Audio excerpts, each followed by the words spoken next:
All right, we're live.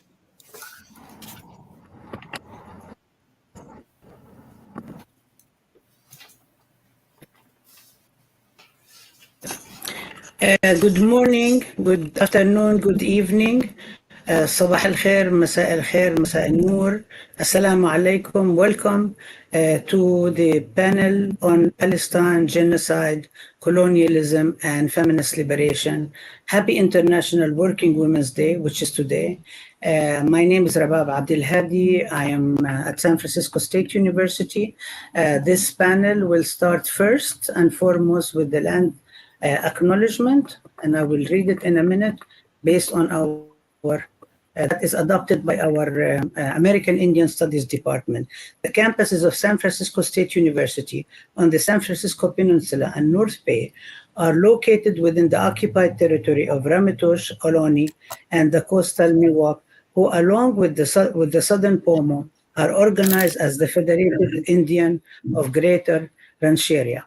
In fall 2019, American Indian Studies has begun this initiative with community leaders around the community at San Francisco. And there are every campus we have starts with land acknowledgement. And this is not an acknowledgement to as permission of the indigenous people to be there, because we did not ask their permission to be here. This is an acknowledgement of the right of indigenous people to reclaim their land, to return, to repatriate, to rematriate themselves, and to liberate themselves, exactly as we do in the case of Palestine. Our program today will include many participants.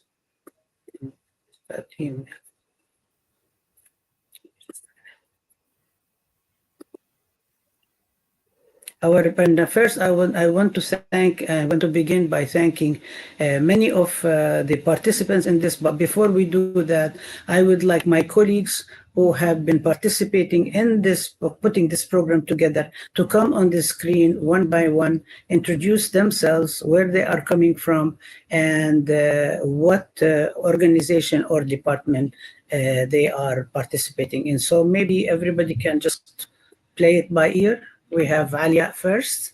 Go ahead, Alia. Shukran. So I'm Alia Al-Saji, and I'm from McGill University in Montreal. I'm a philosopher, and I'm part of the Feminist Solidarity Network for Palestine. Thank you, Alia. How about we go next to Lean? Hello, everyone. I'm honored to be here with you all. My name is Lian. I'm from Lebanon, south of Lebanon specifically. I'm here with Ahmed and Teaching Palestine. I interned with Dr. Abdel Hadi as a media coordinator, and I graduated with media and communications from the American University of Beirut. Thank you, Lian. Jamila? Hello, everybody. My name is Jamila Haddad. I'm an assistant professor at Dalhousie, an archivist and a historian. I come to you today from the resistant, liberated land of South Lebanon, and it's my great honor to learn from the powerhouse that is the Palestinian Feminist School and be in conversation today. Thank you. Thank you, Jamila. Blythe, do you want to introduce yourself and bring in other participants from our groups? Yes. Hi, everyone. My name is Laith Gulum. I'm a graduate student at the University of Minnesota in Gender, Women, and Sexuality Studies. Who do we have in the back room?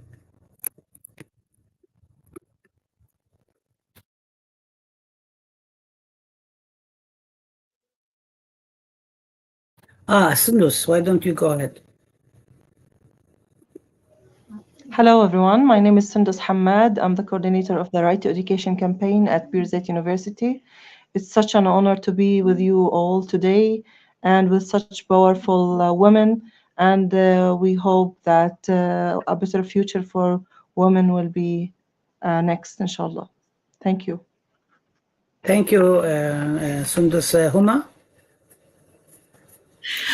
Hello, Assalamu alaikum. My name is Huma Dar. I am from Kashmir, right now based in the Oloni Lashan village of the Chochenyo speaking Oloni people in Berkeley, and I am honored to be here. Thank you so much. Thank you, Huma. Sadia or Sadia? I'm sorry, I keep mispronouncing your name.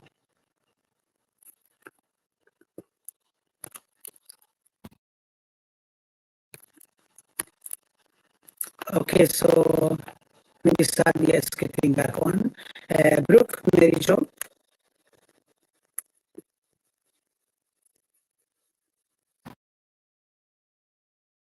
Verena, Brett. Okay, I guess some people have gotten off in order to make sure that the stage is available.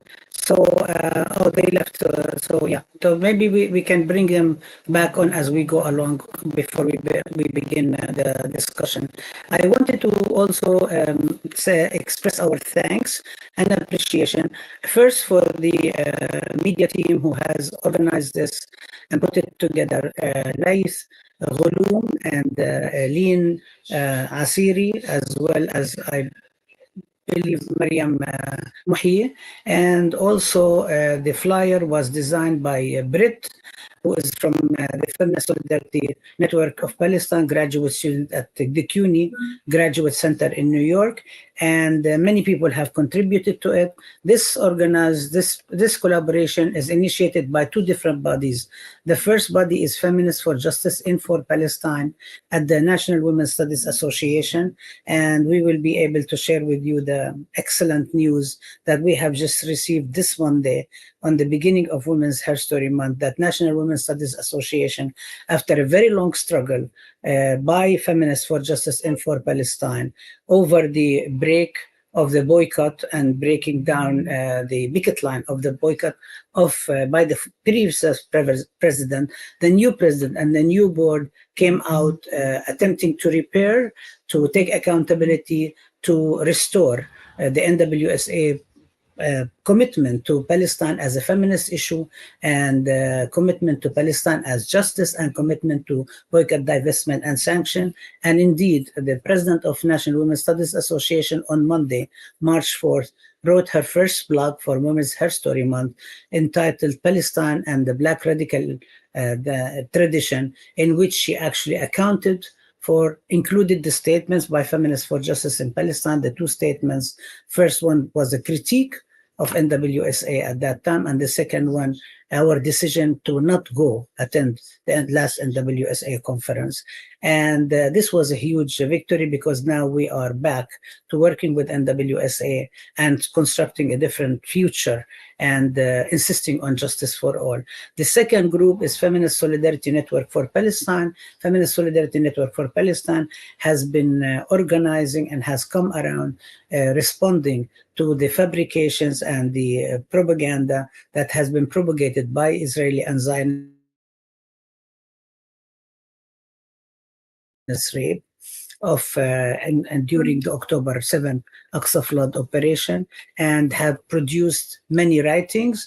There will be more coming out in the Mundawise in a few days.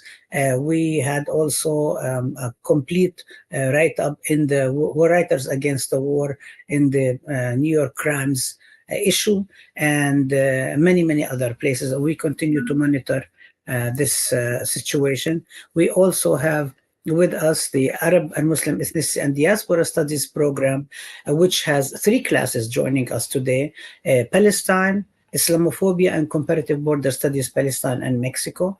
We also have Teaching Palestine, Pedagogical Praxis and the Indivisibility of Justice. We are also co-sponsored by Al-Auda, the Palestinian Right to Return Coalition, Palestinian Feminist Collective, and the PAM, which is the Palestine Arab Muslim Caucus of our union, California Faculty Association, and last but not least, the Right to Education campaign at Birzeit University.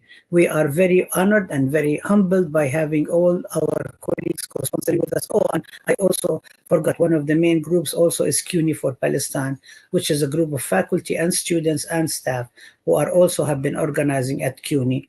California State University, to which SFSU belongs, is the largest public system in the US, and the CUNY is the second largest. So we're actually trying to do much more collaboration with each other. What we will do today is that we will have the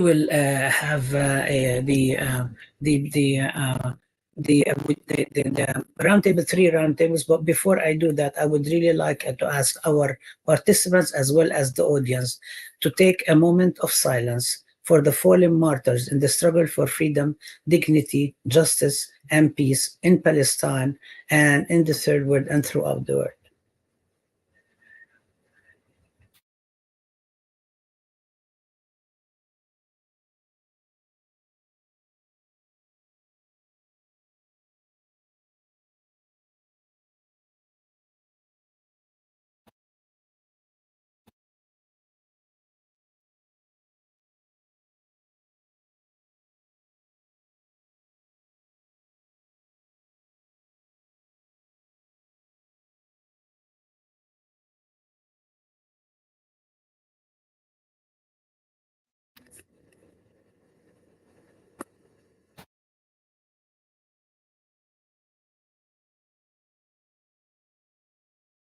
Thank you. We organized this roundtable together because of, first of all, today is International Working Women's Day, and we have been planning to do so for quite a while. We do that every year in our classes.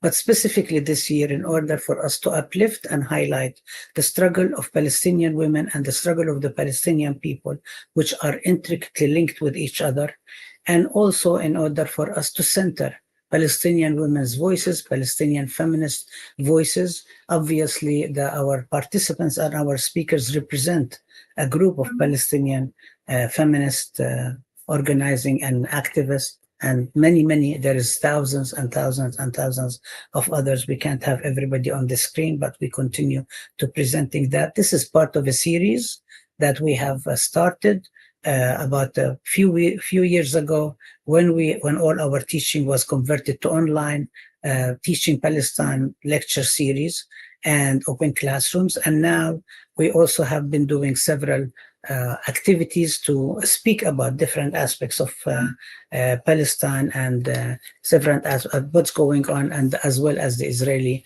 aggression and the genocide that's taking place in Gaza. And for International Women's Day, we decided that we will start first by centering the voices of Palestinian women, and then we will go on to the next one will be on March 18th, during which we will be discussing the whole context of colonial feminisms and what's going on and how this whole non-existing story became a story, and what do we want to do about it. Now we will start with our speakers. With the first round of discussion, we will have 3 rounds of discussion. The first one will be speakers introducing themselves and what relevant in about 2 to 3 minutes. The second round will be specific questions to each speaker about particular areas of work that they are doing. And then the third round of speakers will be about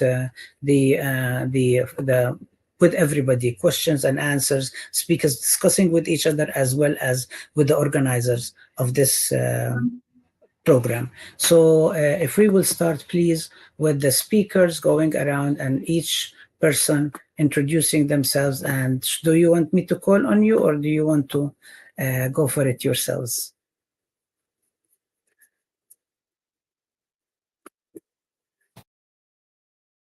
Do I need to invite people? I can start. Okay, go ahead, please. أولاً الرحمة لشهداء شعبنا والشفاء لجرحانا والحرية لأسيراتنا وأسرانا والنصر لشعبنا. My name is Lina Me'ari. Okay, go ahead. My name is Go Dina ahead. Meari. I'm an anthropologist teaching in the Social and Behavioral Science Department and the Institute of Women's Studies at Birzeit University. I'm interested in decolonial feminism, the formation of revolutionary subjectivities, and the praxis of Sumud enacted by Palestinians as anti-colonial mode of being. My work and activism focuses on Palestinian political prisoners. My family originated from the Palestinian village Al-Birwi, which was destroyed by the Zionist forces in 1948. Its indigenous inhabitants, including my family, were expelled, becoming refugees, but still struggling for their right to return. My village is just one of the 530 villages and cities destroyed by the Zionist forces during the Nakba. Like my entire generation, I lived the consequences of the Nakba and embodied its hardships and agonies through the stories of my grandmother and grandfather, stories full of pain and hope. I don't conceive the Nakba as a historical event, but as continuing structure characterizing settler colonialism. The settler colonial regime in which I lived my entire life is a violent machine, a continuing and expanding eliminatory project that aims to eradicate the indigenous people and dispossess their lands to replace them with settlers. I perceive the current genocidal war against my people across historical Palestine, and specifically in Gaza, as the continuation of the settler colonial racist logic, which considers indigenous people as subhumans worth of killing, torture, and elimination. I'm joining this panel today believing that it is our duty to record the atrocities against our people, not as victims, but as the people who will survive and resist. Thank you, Dr. Meari. And may we go to Dr. Hawari next, Hareen? Yes, مرحبا, السلام عليكم. My name is Areen Hawari. I'm a political activist and a feminist activist. I'm academic. I focus my work on gender studies, intersect with other systems of power, of course, in the context of Palestine, colonialism. Like as a feminist activist and as a political activist, being Palestinian is part of our daily lives, is part of our working on history, is our part of our activism. We cannot isolate ourselves from our context, from being Palestinians, living within historic Palestine, formally as citizens, but actually as one of the groups who are living under the settler colonial project.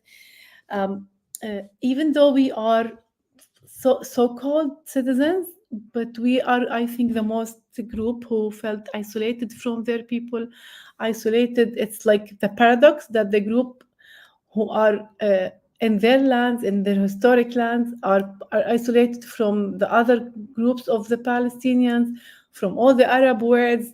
We lived and still live a different kinds and different practices of the settler colonial regime.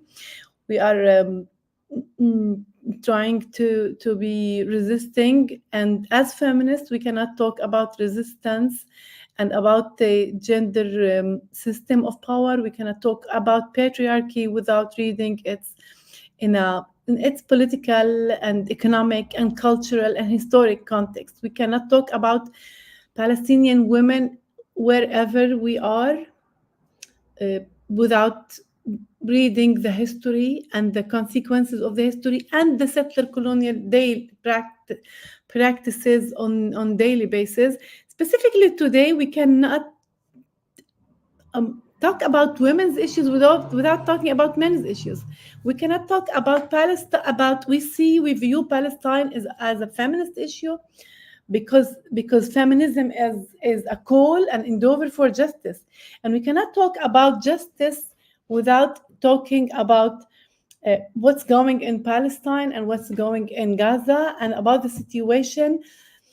We cannot talk about violence against women without talking about violence against children. We cannot talk about Palestine without talking about killing children and killing elder people and killing men, and not violating the daily lives, the details of lives. We cannot talk about Palestine as a just issue without talking about starvation, about expelling people from their lands.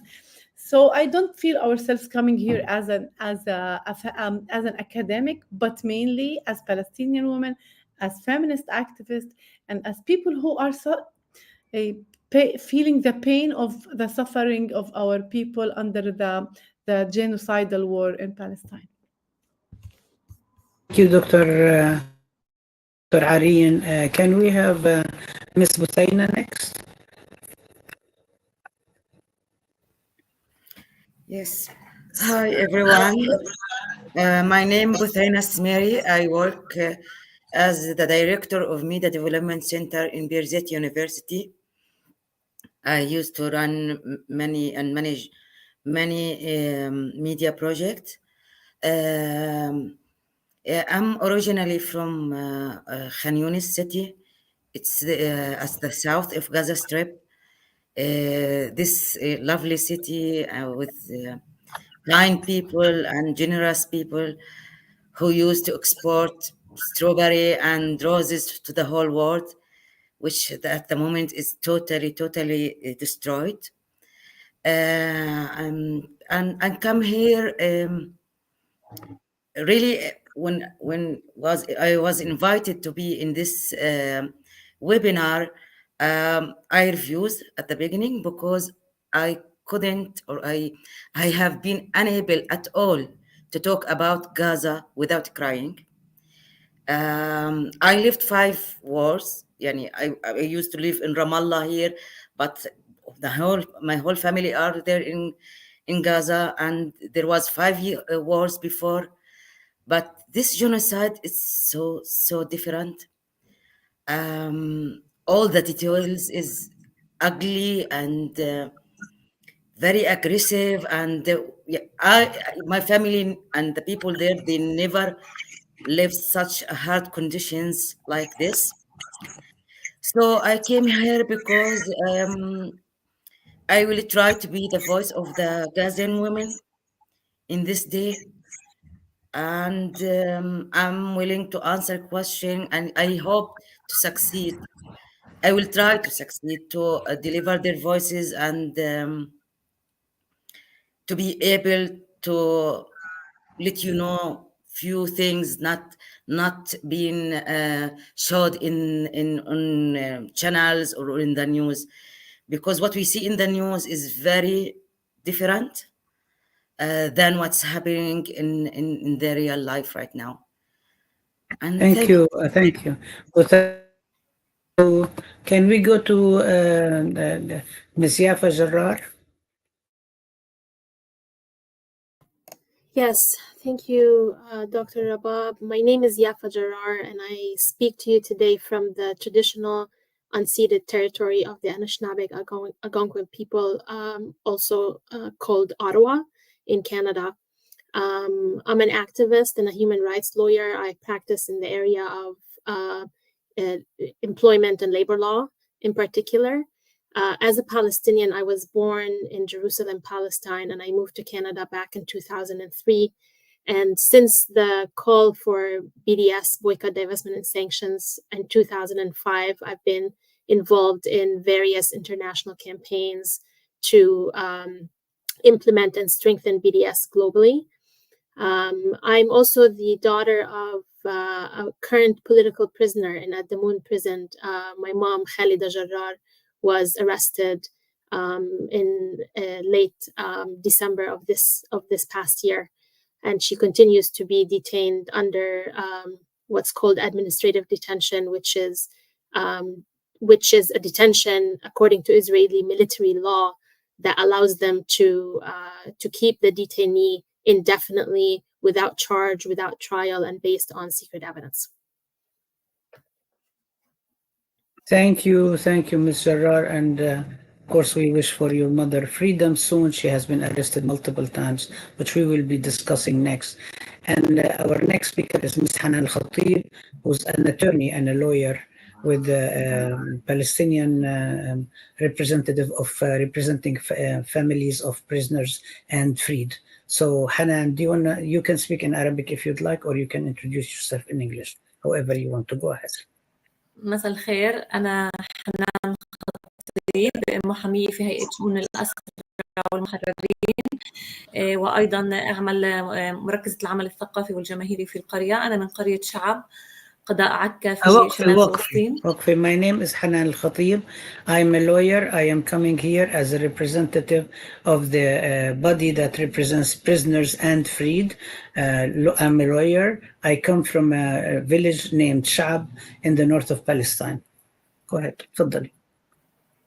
نعم، أنا أيضا ولدت في قرية. أنا طبعا هجرت من أهلي، هجروا من قريتهم من البلد سنة 48. أنا ولدت في بلدة أخرى، ولكن عندما تم فتح القرية عدت معهم للبلدة نفسها. أعمامي في لبنان وأقربائي. لحظة شوي. And I was born in that village, but I was actually born outside of the village. The village was completely destroyed and depopulated, this forced displacement. And then when we were able to return, I returned with my family to the village to live in it. أقربائي في لبنان، أعمامي أيضا في لبنان توفوا وأنا لم أراهم، وكل أقاربي في كل أنحاء العالم. أنا أريد أن أقول my uncles and my family are living all over the world, displaced in different parts of the world. بدي أشكركم على دعوتي أولا لتسليط الضوء على قضية الأسيرات الفلسطينيات. وأنا بقول إنه مش بس الأسيرات هن اللي في السجن، ولكن كل نساء فلسطين داخل السجن، لأنه أو بيقبعوا خلف القضبان تحت وطأة الاحتلال وسياسة التهميش والإذلال المجتمعي، وكلهم الاحتلال. I'm coming here to speak about the situation of Palestinian women prisoners in particular, but I am not only specifying only Palestinian women prisoners, because all Palestinian women and people are under the big prison of the occupation, and they are suffering as a result of it. فزوجة الأسير هي أسيرة، وأم الأسير هي أسيرة، وأخت الأسير هي أسيرة أيضا. Because the families, the relatives of the prisoners, the wives, the husbands, the mothers, the sisters, the brothers, all of them are also in prison because they are also experiencing and suffering from this brutal experience. تابعت العديد من القضايا، منهن كنت في عندما اقتحموا جنين ونابلس ومخيم جنين، أسطول الحرية، تبعت المعتقلة الفلسطينية الأردنية هبة اللبدي، تبعت، ومؤخرا أيضا تبعت قضية أسير من أسرى نفق الحرية الذين تحرروا من سجن الجلبون، فيها حبس. Among the cases that I followed I represent and I visit. I followed the cases of Palestinian women prisoners, but I also was there when the Israeli occupation forces raided Nablus and Jenin. So I was there representing them. I also represented one of the prisoners who was part of the Freedom Tunnel in Jenin 2 years ago, and I'm still representing them. أنا مسؤولة ملف الأسيرات الفلسطينيات، وهون بدي أوجه تحية ليافا من أمها. سلام وبوسي يافا لإلك من أمك. And I'm in charge of the Palestinian women's prisoners file, and I'm saying here as a lawyer, I want to give Yafa a message from her mom that I'm bringing to you from your mom a big salute, a hug, and a kiss. Shukran, Hanan.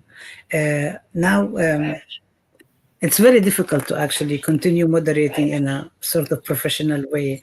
So I think you will excuse us as we discuss what is going on. So we actually will start with the discussion of issues as we move on that our guests here are experts in, but they are also experts in all sorts of issues. So they will all bleed into each other. I will start with Dr. Lina Maari.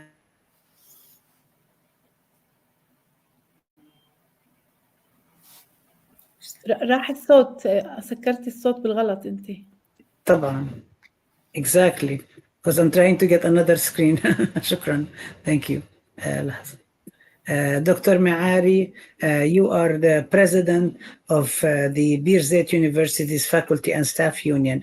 And actually, you were one of the first to issue a statement around the genocide in Gaza and Palestinian anti-colonial resistance. How does this entail? How does this genocide relate to what you are doing? Have you experienced the pushback? Can you discuss it? And can you discuss what you are also working in Birzeit and how is it connected, given that this is International Working Women's Day?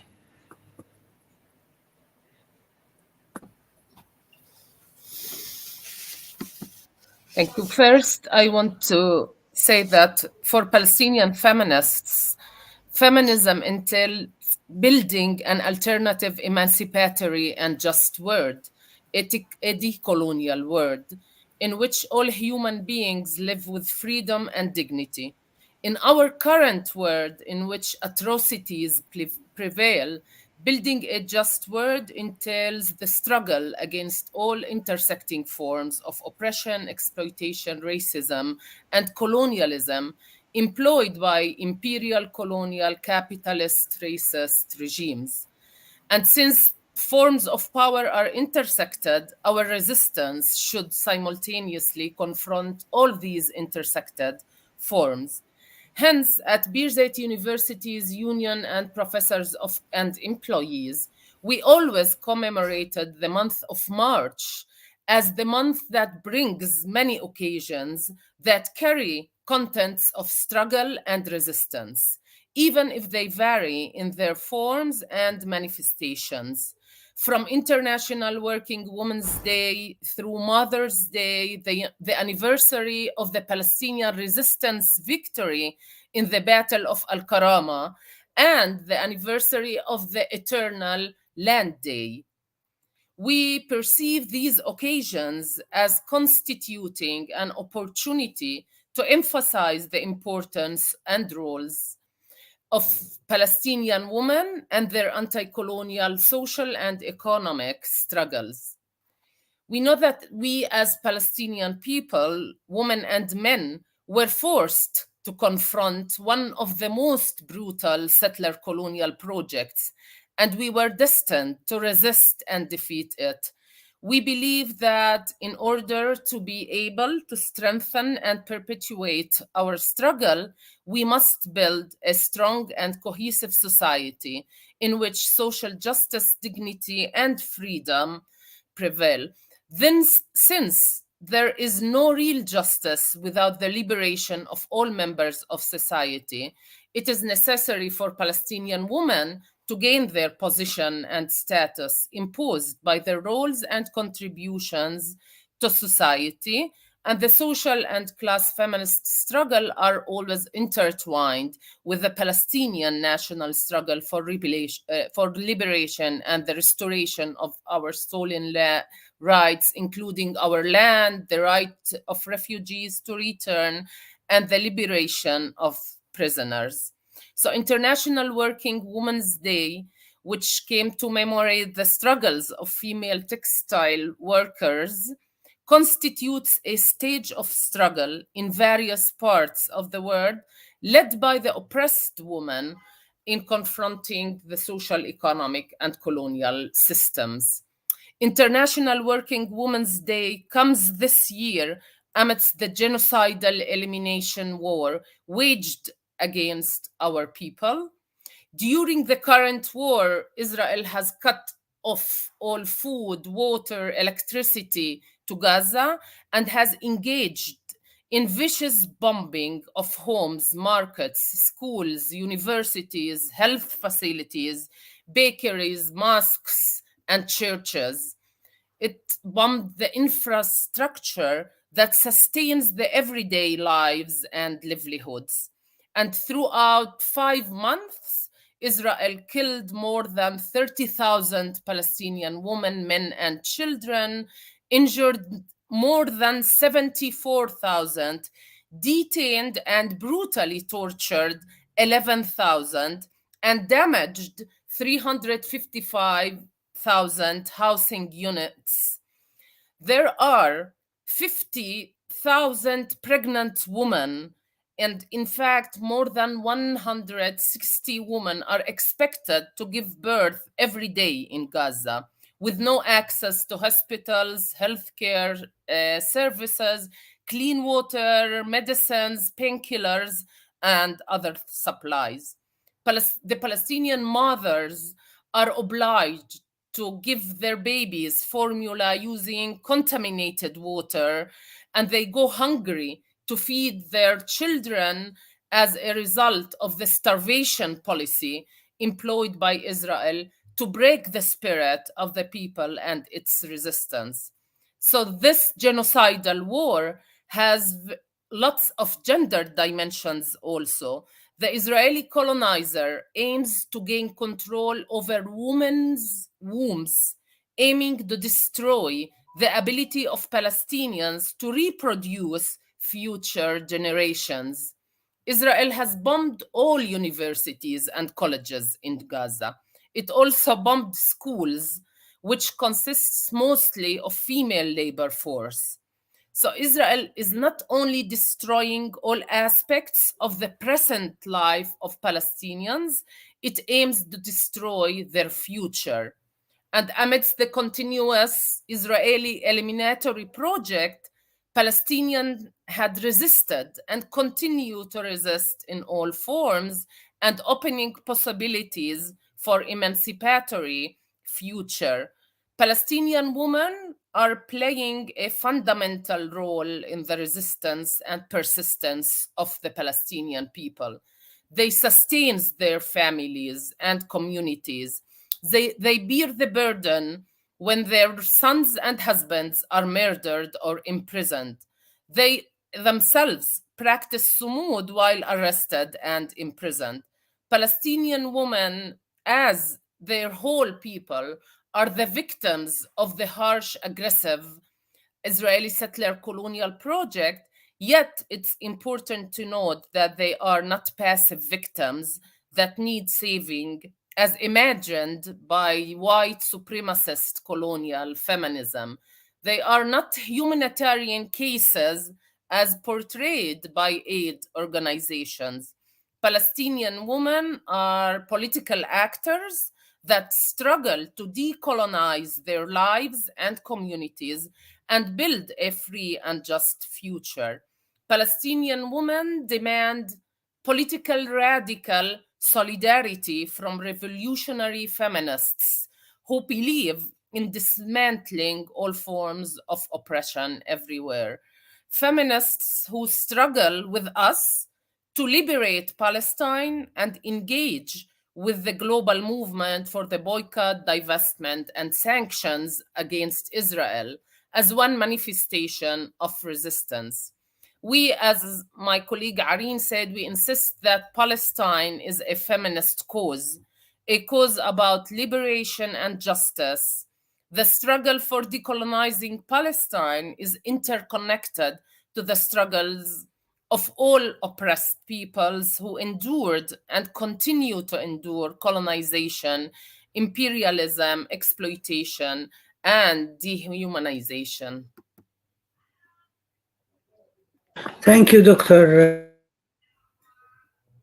Of course, we can listen to you forever and speak about all these issues forever, and we will try to do our best. Next, I would like to pose the question to Ms. Yava Jarrar, who also works with Labor for Palestine. in Canada and has worked also with the US, the Academic and Cultural Boycott, BDS, and actually that's how we met at the World Social Forum. And can you chime in reflecting for our colleagues on the different labor unions you think are important to not invisibilize labor? How does the labor slogan, an injury to one is an injury to all, work here, and specifically maybe focusing about Palestinian women and the whole question of gender as it operates? Thank you, Dr. Rabab. I'm going to be very general in my answering of this question. Just starting with the history of International Women's Day, which is a story of women who would not settle for the status quo. It's a story of women workers protesting against unfair working conditions, of women who came together and collectively demanded civil, social, and political rights. It's a story of women who led anti-colonial struggles around the world. In fact, this day has been criminalized in many colonial places, including Palestine, where women who participated in International Women's Day's rallies have been systematically targeted and arrested in those marches. The struggle in general, looking at the situation of unions around the world, the struggle for equal pay and equal pay for work of equal value is one of the fights and one that remains a high priority for trade and labor union movements. In terms of tackling the under-evaluation of women's paid and unpaid work as a baseline, more support for trade unions is definitely needed. And this applies also in the case of Palestinian unions, just as building on the premise that Lina had built for us.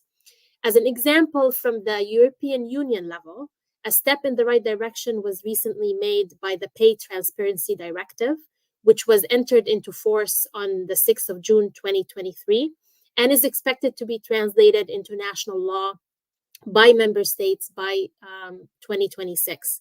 It is thanks to the demands voiced by women workers across Europe that the directive will contribute to coming closer to enforcing equal pay for equal value, and to make sure that no women worker has to stand up alone against the employer when claiming her right to transparent information on her pay.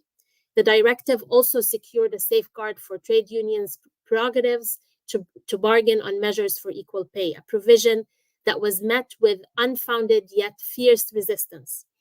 If we look at the history of labor unions in Palestine, we see that women have been in the front lines of participating in labor unions across Palestine and historic Palestine. Another building block to achieve gender equality in society and in the world of work in general is the eradication of gender-based violence. When we speak about gender-based violence in the context of Palestine, it is an anti-colonial struggle, because the majority of gender-based violence is experienced by Palestinian women by the state of Israel. And later on in the roundtable, we're going to be talking about the situation of Palestinian women prisoners. Again, trade unions have proven all along that workplaces are safe when workers are represented by trade unions and employers negotiate with trade unions. This is precisely why, in the context of Palestine, trade unions and labor unions have been criminalized by Israel. Trade unions have been targeted by Israel. This also applies to support for victims and survivors of sexual harassment, domestic violence, and third-party violence. In the context of Canada, for example, the roles that labor unions are playing begins with changing face of union leadership. The typical union member in Canada today is actually a woman who works in the public sector. She may be a teacher, a nurse, an officer, an office clerk at City Hall, or a mail carrier. All of these jobs are more likely to be unionized than those in the majority male manufacturing, warehousing, or construction sectors. There's no question that women benefit from unionization. Being unionized boosts women's wages more than it does men's when both are compared to their non-union counterparts. Despite becoming numerically dominant within unions, women are still underrepresented in positions of union leadership. The number of women leading national unions in Canada today can be counted on one hand, and women currently lead only around 5 of the country's provincial and territorial federations of labor. Finally, to talk about the slogan of "an injury to one is an injury to all" in this context of this roundtable. It was the international workers of the world, the IWW or the Wobblies, who first used the slogan, "an injury to one is an injury to all." It captured the underpinning principle that led the IWW to develop a groundbreaking work against significant opposition from the other parts of the workers' movement. The IWW focused on organizing workers in various sectors, including those described as unskilled. It was a development of historic proportions for international workers' movement.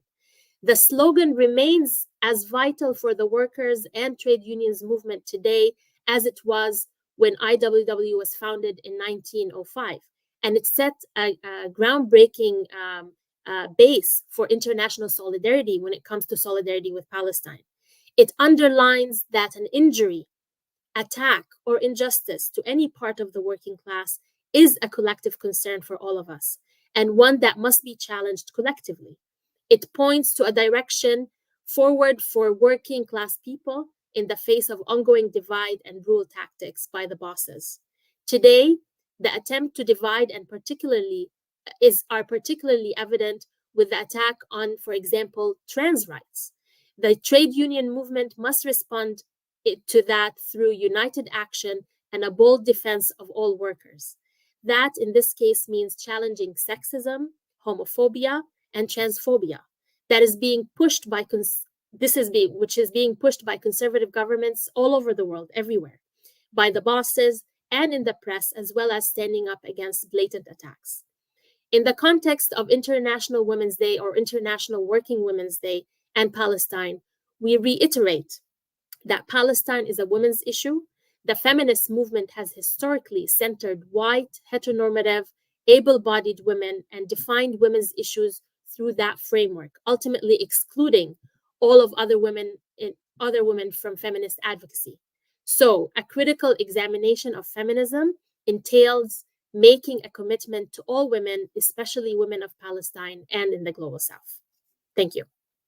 Thank you, Ms. Jarrah. That was a very good introduction around the whole labor, and we are planning to do webinars around on May Day, around International Workers' Day, and so on. So we need to delve more, including the situation of Palestinian women workers, Palestinian women, how they are abused, what's happening to them in the job market, and so on. But now we would like to move to Dr. Areen Hawari and ask you if you can shed some light on what International Women's Day signifies and how do Palestinian women in the 48 areas, quote unquote, Israel, experience women's rights. Israel is hailed in the US and the West as a beacon of women's rights and qualitatively more advanced than, quote unquote, Arab and Muslim women in the region and the world. Yes. First, I want to explain that when we talk about resisting oppression against women, when we are talking about as feminists, we're resisting discrimination against women, it's because these women's issues, women's priorities, women's needs, women's narratives, women's voices were not given the priority, were not given their rights, because women's bodies were and still, of course, violated, because women are being killed, but not because it's the only or it's the mainly issue. We believe that killing men is also important. We believe that expelling people, confiscating land are also important. That's why, as Palestinian women who live under the Israeli system, colonial system, under the Israeli regime, we first see that as Palestinian women, we don't seek protection from Israel. nor the Israeli state, or the Israeli intellectuals or the Israeli feminist women to protect us from our men, but to protect us from the Israeli colonial system. To protect, we are not represented in any of the decision-making places, not because we are, suffering from our patriarchy, but because our men also are not represented in any place. We are not, most of our Palestinian women are not working because our land were confiscated, and because Israel's investment in every economic project are not in our places, because our city was destroyed in 48, and we still don't have city. We are 1.5 million people without our city, because we don't have our university, because we are isolated from our people, because we don't practice, our people are not practicing their right of return. Like, that's how we try as Palestinian women to talk about the intersectionality between gender issues and between the colonial system and between, of course, class issues. It's difficult to talk about Palestinian, about feminism in our context without reading this whole situation, and again, without knowing and understanding the hidden agendas, and sometimes the very clear agendas, the very direct agendas of the colonial system when they talk and work with the Palestinian women. It could be, the Israeli policies against our lands, against our resources is very clear. It's colonial one, it's settler colonial ones. They want more land, more resources, and less Palestinians in the sphere generally. But when they work on women, it depends on the agendas. When the agenda, for example, is more demographic, then they could support the Palestinian women. They are against polygamy because polygamy brings more children and more demographic issues. And when they are more caring for the lands, so let us respect their way of life, and let us not the Israeli system, the Israeli judicial system, let us respect their way of life and let them be living together. So when we talk about our feminist demands, we don't expect from the Israeli, for example, police, from the Israeli system of police to support Palestinians, but at least to leave us, not to collaborate with the organized crime. The best scenario would be what's going in Palestine 48, that this regime or collaborate with the organized crime, or collaborate with the patriarchy, depends on the situation. So again, as feminist women, we would read solidarity with us, not as women, or not mainly, or not only as women, but as people under colonialism. Like, this is a feminist demand. Our feminist demand is resisting the fragmentation of justice. أقصد تجزيء العدالة وتجزيء العدل. We expect solidarity from Western women, or from Israeli women, against their system, their colonial system, not against our men or our people. I just want to say that a feminist project could be very beautiful when it's comprehensive endeavor for justice, and it could be very ugly when it perpetuates injustice, oppression, and tyranny. So we would feel the feminist solidarity only when it's against this colonial system. Thank you, Dr. Harin.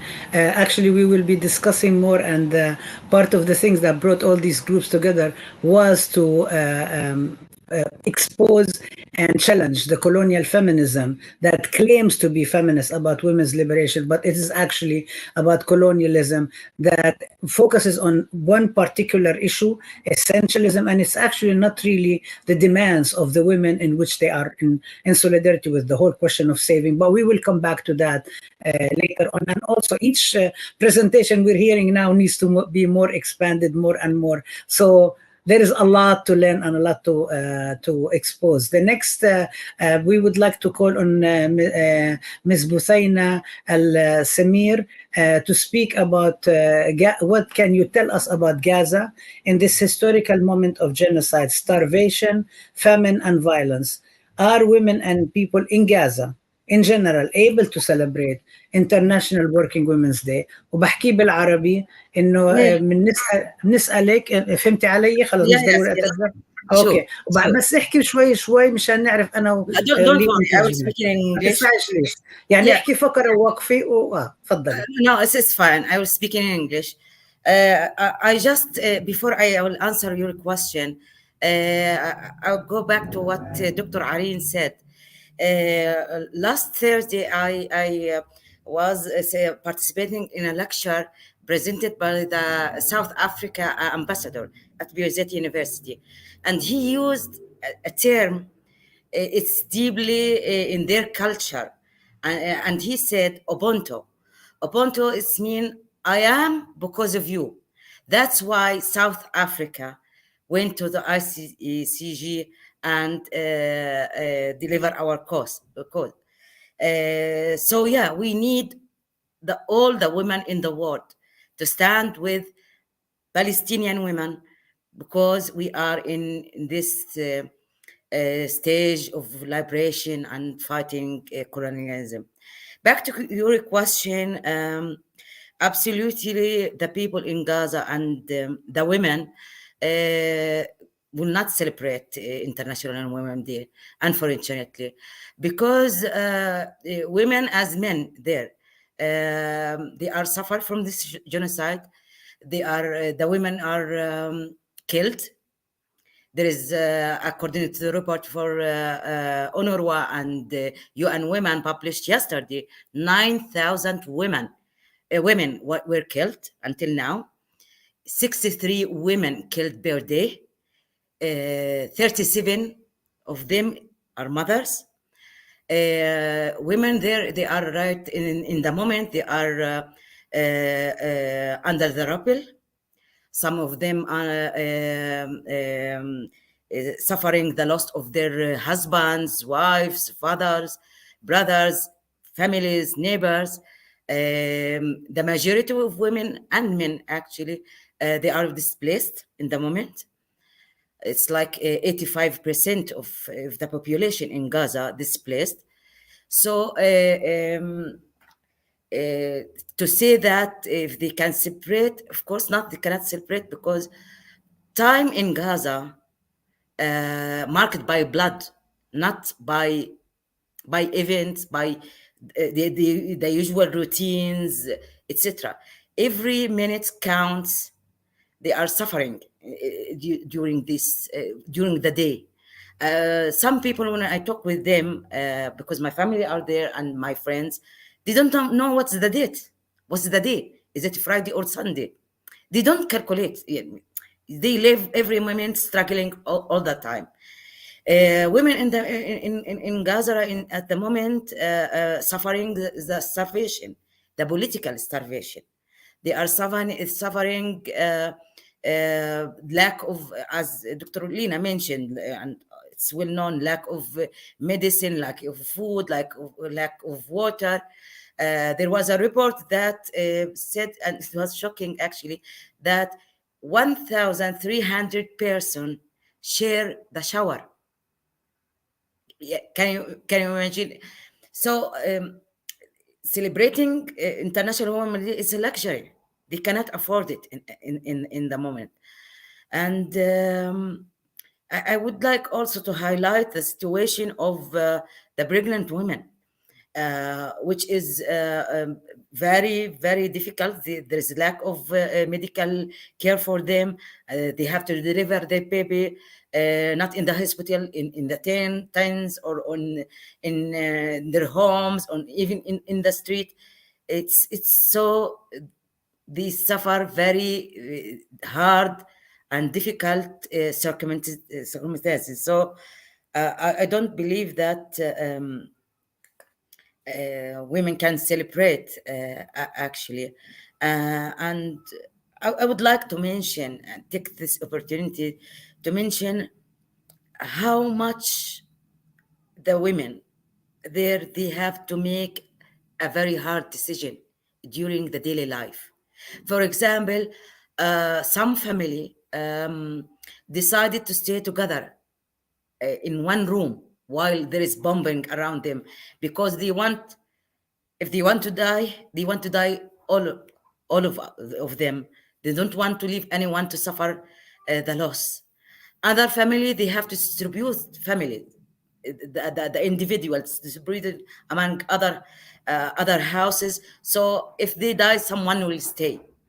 I know from my experience that I have a neighbor. She has a teenager boy, and he was lost for 20 days. And during these days, all her family member traveled to Egypt. She decided to stay to search for her son. And unfortunately, it was not happy ending. They found the son killed in the street. So with all of that, there's a lot of difficult decisions, and I don't want to take the time to talk about that. But with this, there is no celebration at the moment. The people cannot celebrate Ramadan. Ramadan, it's the blessed month, which the Muslim waiting for it every day. And in that time, Gaza, you will find people everywhere buying stuff, and there is this kind of celebration waiting for Ramadan. Right now, some family hide hide of their children. They don't tell their children that there is Ramadan, because they will ask them to buy fanus Ramadan. I don't know what's fanus in English, and they cannot afford it. So I'm sorry, they cannot celebrate. Thank you. It's the candle that kids carry it around. Thank you, Ms. Butaina. And the last speaker in this round is Ms. Hanan Al-Khatib, who actually could be doctor in law. And we would like to hear from you. What can you tell us about Palestinian women prisoners that you visit as a lawyer? What are their conditions? وبعدين بس احكي شوي مشان بدنا نترجم لك، يعني احكي كم من جملة وقف نترجمهم مشان نترجم كل اللي بتحكي. تفضلي. الأسيرات الفلسطينيات موجودات في سجن اسمه سجن الدمون في سفوح جبال الكرمل في حيفا. The Palestinian women prisoners are held captive in a prison called Damun prison in the near the mountains of Haifa. هاي المنطقة منطقة جميلة جدا، حواليها سموها سويسرا الصغرى لشدة جمالها من الأشجار، ولكن في سجن بشع كثير اسمه سجن الدمون هناك من الأيام البريطاني. كملي من أيام الانتداب البريطاني اللي كان يستعمل كمستودع لحفظ الدخان هناك عشان فيه رطوبة عالية. Okay. This area, the area where the prison is located, is actually a very, very beautiful area. Some people liken it to Switzerland in the area, but there is something very ugly in it, which is the Damun prison. And during the British colonial rule in Palestine, they used to use it as a storage for tobacco, because there is a high humidity in that area. إسرائيل حولت سنة 48 لسجن ولكن البنية التحتية له سيئة جدا، لا يصلح للعيش الآدمي بالمرة، وكان في أمر إغلاق لهذا السجن بسبب سوء البنية التحتية فيه. And in 1948, when Israel was founded during the 1948 Nakba, they transferred this prison into they transferred this storage into a prison, but its infrastructure remained really bad because it still remained the same old way. And نسيت اللي بعديها حكيتي. لا يصلح للعيش الآدمي ونتيجة البنية التحتية السيئة. Yeah, because it's not fit for people living in it, and actually there was a court order to close it, but the Israeli government refused to do so. لا اتسكر فترة بعد طلوع انتفاضة الأقصى سنة 2000 أعيد فتحه بسبب ازدياد الاعتقالات هناك. It was closed for a short period of time, but after the Aqsa Intifada in 2000, Israeli military and government reopened it because of the rise of the numbers of the Palestinians they were detaining and arresting. حاليا في 47 أسيرة فلسطينية، أكثر من 50، لأنه أول امبارح اعتقلوا أعيد اعتقال 3 أسيرات تحرروا وقت الصفقة، ولكن أعادوا اعتقالهن فيبلغ فوق 50 أسيرة. Ms. Hanan started saying that there are 47 prisoners, but then actually said no, it's actually 50 women prisoners, because in the last 3 days they arrested 3 more women, and they are prisoners who have been released, liberated, freed during the exchange of prisoners recently. So there are 50 prisoners, women prisoners there. جزء كبير منهن بهذا الحرب معتقلات إداريات بدون تهمة، بدون محاكمة عادلة، والملف سري.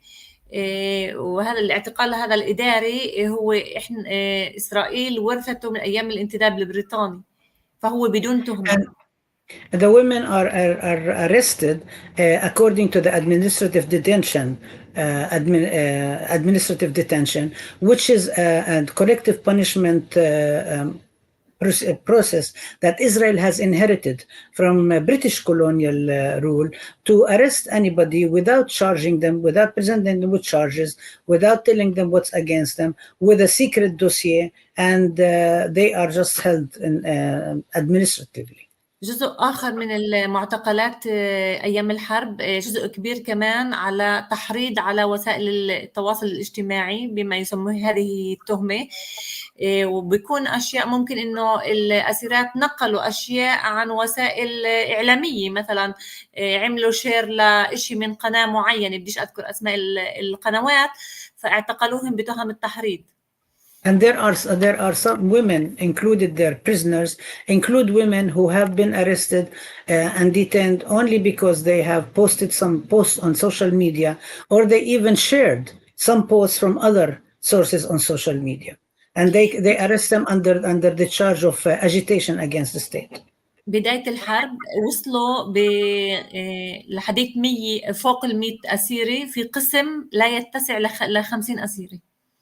Since the beginning of the war, they have in some instances the number of the women in one room rose to 100 for a room that only fits 50. في section بقسم مش بغرفة، قلت room. In a section, not in a room. Yeah. الأسيرات متأسفة إذا يافا معانا، بس مجبورة أحكي عن الظروف. هناك نقص في الملابس بشكل كبير. ملابس لحظة. I am sorry to speak about this because Yafa is with us, whose mother is in prison, but I need to discuss the conditions of the prisoners. هناك نقص بالملابس بشكل كبير، حتى أنه هناك في نقص بالملابس الداخلية. السجن ما بيزودهن بملابس داخلية ولا ملابس عادية، فالأسير بتكون بس بملابسها اللي اجت فيها، وبتاخد من الأسيرات اللي كانوا قديمات قبل. For example, there is shortage of clothes, so including underwear, and so the prisoners, they're not allowed and they're not provided change underwear. So what happens is that the prisoner comes in the same clothes that in which she was detained, and she stays in the same clothes. The only way she can get some relief if she borrows from other women prisoners in the same prison clothes to change. طبيعة السجن هو عالي لأنه بجبل، فهن هناك في برد كثير. بالنسبة للأكل سيء جدا جدا جدا، حتى إنه ومتكرر، ما فيش لحوم تقريبا، وهو قليل يعني، فبيباتوا جوعانات، يعني أغلب الوقت بيباتوا جوعانات الأسيرات. There are also two issues to add here. One is that it is because it is in a high area, it's very, very cold. And so the prisoners are always cold and they don't have enough material to warm them. Also, the food is very bad. The quantity is really small, and it's also the same food that gets repeated. They don't get enough protein. They don't get enough nourishment. So they're always hungry all the time. مثلا خيارة واحدة لأسيرتين، أو مثلا مرات بيجيبوا لهن كمان الخيار مثلا تلفان، ففيش تنوع حتى بالخضار، واللحوم تقريبا شبه معدومة. And for example, they'll give one small cucumber to be shared by two prisoners. Sometimes they will bring them the damaged, already perished vegetables. There is no protein, there is no meat. And so there is always like shortage of food as well as bad food, destroyed food. غالبية الأسيرات بيعانوا من إمساك في المعدة نتيجة رداءة الأكل، وهناك طبعا إهمال طبي شديد. فالطبيب كل مرض أو كل حدا بيعاني بيروحوا عندها بتقولهن اشربوا مي أو بتعطيهم بنادول. The majority of the women prisoners actually suffer constipation because they do not have enough nourishment. And when they go to the prison doctor, which is part of the Israeli prison authority, she tells them drink water, or she will give them Panadol, which is known for everybody who goes to prison knows about that. You know, take a 23 ساعة بغرفة، بس عندهم ساعة واحدة مسموح يطلعوا فيها على الساحة، اللي إذا كانت الدنيا شتاء ما بيطلعوا لأنه بنزل عليهم مي. والساحة مراقبة بكاميرات، يعني الأسيرات المحجبات ما بيقيموا عن راسهن الحجاب أو ما بيقدروا يلعبوا رياضة، فهذا الإشي بيحددهم كمان كثير، وما بيقدروا يتعرضوا لشمس فترة، يعني ما بيتعرضوا، وهيك بنقص عندهم الفيتامينات بجسمهن، وبيكون عندهم أغلبهم تساقط في الشعر. And the women prisoners are not allowed to go out to get just a breathing space except for 1 hour a day. They're 23 hours held in prisons, and when they are out, it's very cold. If it's raining, they can't go out because they will be soaked in water. And when they go out, there are cameras, Israeli prison cameras, that are spying on them, surveillance cameras. So the women who wear the hijab, for example, cannot even take the hijab off to kind of like just shake their head or breathe or something. And بس مش هيك اللي حكيتيه انت. من التواصل مع العالم الخارجي. المحامي هو وسيلة التواصل الوحيدة مع الأسيرات، لأنه هن ممنوعات من الزيارات، ممنوعات تحكي تليفون، ففيش عندهن ولا أي وسيلة تواصل مع العالم الخارجي، ولا راديو ولا تلفزيون، كل الأدوات الكهربائية مصادرة. فوسيلة التواصل الوحيدة مع العالم الخارجي هو إحنا المحامين والمحاميات. There is no other way of communicating with the outside world except through the lawyers. They are prevented from having visits by their families. So they don't see them. They don't have radios. They don't have phones. They are unable to communicate with the outside world. The only means of them communicating with the outside world is when the lawyers are able to. بأكثر حالتين في أسيرة كانت معتقلة من غزة، اللي هي كان همها دايما تبعث مع الأسيرات طبعا بدون علم السجان، بالسر تنادي عليهم تقول لهم أنا اعتقلوني من البيت واعتقلوا زوجي، عندي ولدين، واحد تركته رضيع عمره 9 أشهر، بعرفش إشي، بس طمنوني عايش ولا ميت، وإحنا ما قدرنا نوصلها For example, there is a one woman prisoner who was arrested from Gaza, in prison, captured in Gaza, and she kept telling other women prisoners, look, I have a husband, I have 2 children, one of them is a baby who's 9 months old. Can't just somebody tell me if they are still okay, if they are alive? And nobody could get the message outside because we were not also able to visit. وقبل أقل من 10 أيام كمان خالدة أمها ليافا، آسفة يافا، كمان هي قاعدة بالغرفة بتحكي لي عن اللحظة اللي في محامي بعث لها إنه ابن أختك توفى، هو بشكل فجائي، هو كان كثير إيدهن اليمين كيف حكت لي. فبتقولي أنا عم بستنى خبر من عيلتي إنه هن مناح وبخير وتمام. فاجت الأسيرة بتقول لها ابن أختك وديع توفى، فهي تلقت الخبر بطريقة صادمة جدا لأنه فيش تواصل مع العالم الخارجي. And I'm going to share another thing that I apologize to Yafa for because it happened to her mother. She was informed that her nephew was just died, and she didn't even know how to deal with it. She was sitting with another lawyer told her, and she completely collapsed as a result. ممنوعين يشتروا إشي، يعني هذا بعد الحرب، قبل كانوا يقدروا يشتروا من دكانة في السجن، إسا ممنوعين من الكانتينا اللي هي دكانة السجن، إلا درجة إنه يعني قبل أسبوع خلص من عندهن مواد التنظيف، فبيضطروا يستعملوا الشامبو ينظفوا، فيش عندهن حتى أشياء هن بيحكوا بالنسبة لنا أساسية، مزيل للعرق، أشياء كتير أساسية للنساء خاصة بالنساء، ولكن عندهن نقص فيها.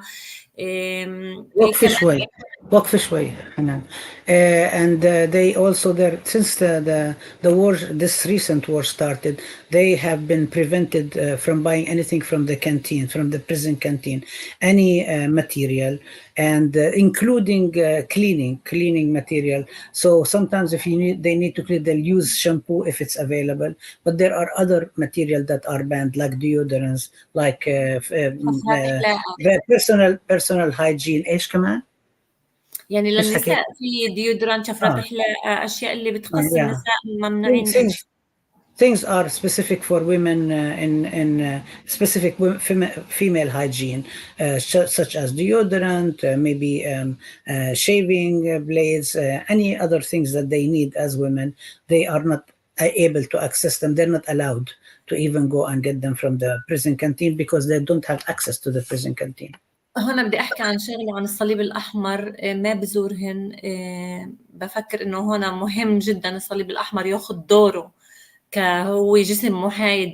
هو لحديت اليوم ما زارش ولا سجن، والأسيرات كثير بحاجة، لأنه هن ما فيش عندهن كتب للقراءة، عندهن حاليا بس 20 كتاب بلف بين الكل وهن قدام. فيش عندهن التعليم، فيش عندهن ولا إشي. بهاي الحرب منعوهن سياسة تجويع، سياسة أكثر إنه حرمان. Okay. I want to also make a specific point here that is a point actually to call on all of you to intervene, that the Red Cross has not visited them at all, and it's one of the responsibilities of the Red Cross to go visit the prisoners, and their situation is really bad. We do not know why, and we would like everybody to call on the Red Cross to do their responsibility. For example, they don't have books. They only 100 prisoners only have 20 books. They are subjected to a policy of starvation. They are badly treated, and the Red Cross قلت التجويع. بعد التجويع ايش حكيت شغله ثانيه؟ التجويع والحرمان all the various bad maltreatment that is happening in prison. That's actually a violation of imprisonment under international law. The Red Cross is not dealing with it, so we really would like the Red Cross to play its role and go visit the prisoners and see what's happening and provide them with what they need.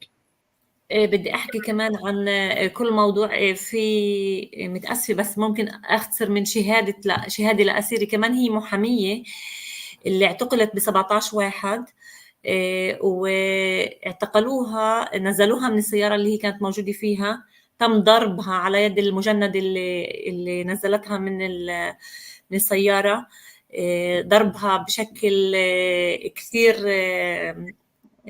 صعب. وفتحت إجريها بالبوستار، فتحت إجريها بزاوية كتير كبيرة. وكانوا كتير الجنود ينعتوها يعني يسبوا عليها رح نعمل فيك، يعني إنه ألفاظ أو إهانات جنسية، رح نعمل فيك. I want to also share with you a testimony of something about a prisoner who's a lawyer herself. She was arrested January 17th of this year, and she was beaten up. She was maltreated. The soldiers abused her, and they threatened her with sexual violence against her, and her situation is really bad. كان يقول لها كمان يعني حتى إنها زانية، حتى كان يقول لها إنك أنت بشعة مش حلوة، يعني ما حدا راح يطلع عليك، يعني حتى في جمال، يعني كانوا يهينوها بشكل مش طبيعي. They were also demeaning her, even they're telling her, you are ugly, nobody's going to look at you, and using all sorts of demeaning talking against her. Yeah. كانت مصدومة من كل حالة الاعتقال، بديش أكمل بالإفادة. وكانوا يعني حتى لحديت ما وصلت، يعني نامت في معبر اسمه معبر شارون، الغرفة فيها حشرات، من أسوأ أنواع المعاملة القاسية، لأنه هناك كمان كان في تفتيش عاري، والسجانة هناك كانت كل ما تقولها البس القطعة تعد ل3، إذا ما كانتش منتهية تضربها. وحتى الفراش. And then I want to also add more information from her own affidavit that when she was arrested, they actually undressed her. They will keep her undressed for quite a while. They beat her up. They will tell her, you have 3 minutes to get dressed. And when she is not dressed, the warden, and this is a female warden, female prison guard, will actually beat her up. كمان نسيت أحكي إنه خلال اعتقالها اعتقلوا شاب، هي ما حست إن كانوا منيمينها على الأرض، وما حست إنه في جسم غريب إجا عليها، جسم شخص عليها. When she was arrested, actually بعدين تبين إنه هو أسير فلسطيني، وهو حرام بس عرف إنها هي معتقلة، حاول يبعد جسمه قد ما بيقدر، ولكن هي كانت معصبة، العينين مكلبشة بإيديها، وهو كمان نفس الشيء. And just to tell you how brutal these situations are, when she was arrested, she was blindfolded, she was thrown on the ground, and then she felt the body on top of her. It turns out that to be another Palestinian male prisoner who was also arrested, who was also blindfolded, and they dumped his body on top of her. When he realized what's going on, he was trying to move away, and she was trying to move away, but there wasn't much space. And this is also one of the abuses that have been going on. المحامية هاي معتقلة اعتقال إداري بدون تهمة لغاية الآن. This lawyer is also arrested under administrative detention without any charges until now. شو رأيك الموقف الكويتي؟ لأنه حكينا من الجلسة الثانية، يعني الدورة الثانية، فناخذ كلامك على الدورتين وبنكمل على الناس اللي ما حكوا على الموضوع مشان نفتح المجال للأسئلة والأجوبة. Is that okay؟ معك؟ Okay, شكرا. I was just telling Ms. Hanan, because we actually are planning to also do more sessions about Palestinian women prisoners. We already had 2, but there is so much to talk about and discuss and so on. So we'll use that as part of the second round. But with the second round, I'm just looking at the time, and I'm just asking our speakers to basically limit it. It was supposed to be 3 minutes. If you can do in 2 minutes the responses, and then have also our panelists, our group organizers come in and introduce themselves who didn't, and also ask questions. So the next part is actually for Yafa. It was about sharing about what's happening with your mom and so on, and Khalid Jarrar, who has been arrested several times. Hanan spoke about some of the stuff. We would like you to share a little bit more about that. Buthaina, we were going to ask you about the question of the targeting people in Gaza Gaza. You spoke about that. Hanan, you spoke about the prisoners, especially since October 7th, what has happened. And we would like to maybe, yeah, I'm going to ask all of you and have you all go around. And Lena, we asked you about your own research about prisoners and steadfastness and how do they deal with it. And Irene, Dr. Hawari, we wanted to ask you about what is Mada al-Carmel and why is there one center for Palestinians? So maybe we can just go one by one and start with Yafa, and then we'll go to Buthaina, and then we'll go to Lena, and then Irene. And since Hanan spoke, and if you would like, we can add. So go ahead.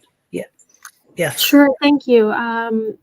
Just building on Hanan's, I'm not going to talk about the situation currently because Hanan covered all of that, but perhaps just touching on the situation of, or the example of my mother in particular. We're not new to the arrest of Mom. In the past few years, since 2015, we've witnessed her arrest multiple times. And always the question is, why does Israel constantly targeting her? So I'm going to give a little background about my mom and why Israel is so afraid of her, and some of the work that she's been doing inside prisons, not in this latest arrest, just because the situation is completely different now than it was in previous arrests, but what kind of resistance that came out of inside prisons that they have led, that the women led under Mom's supervision in prison. So Mom was born in the city of Nablus, north of the West Bank, in February 9th, 1963. She has a BA degree in business administration and a master's degree in democracy and human rights from Birzeit University. She served as the director of Ad-Damir Prisoner Support and Human Rights Association from 1994 to 2006, until when she was elected to the Palestinian Legislative Council. So now she led the Palestinian Legislative Council's Prisoners Committee and Commission, in addition to the role on the Palestinian National Committee for follow-up with the International Criminal Court. So Mom's high profile as a Palestinian leader dedicated to exposing Israeli war crimes to international institutions has made her a target of frequent Israeli arrests and administrative detentions. She has been arrested several times. The first actually was in 1989 on the occasion of International Women's Day, when she was participating in a march, in a rally for International Women's Day. And that day in 1989, March 8th, 1989, she was arrested along with two of her sisters, my aunts. She spent a month in prison for taking part of the rally. In 2005, she was detained in a pre-dawn raid by Israeli soldiers who stormed our house in Ramallah. Initially, she was held in administrative detention without trial, but following an international outcry, Israeli authorities tried my mom actually in military court, where 12 charges based entirely on her political activities were made against her. Some of these charges including giving speeches, holding vigils, attending book fairs, and expressing support for Palestinian detainees and their families. At that time, in 2015, she spent 15 months in prison. She was released in 2016, only to be arrested again in 2017, when she was also held under administrative detention. The Israeli raid on our home in 2016 was particularly violent, as the soldiers destroyed the main door of our house and confiscated all of the electronics, including phones and computers and iPads. She was interrogated at Over prison before being transferred to Hasharon prison, where many Palestinian women prisoners are held. At the time, it was there used to be another detention center called Hasharon prison, which is now closed, or at least used just for initial detention. She was released in February 2019 after spending nearly 20 months in prison. Once more, Mom was arrested from our home in Ramallah on October 31st, 2019.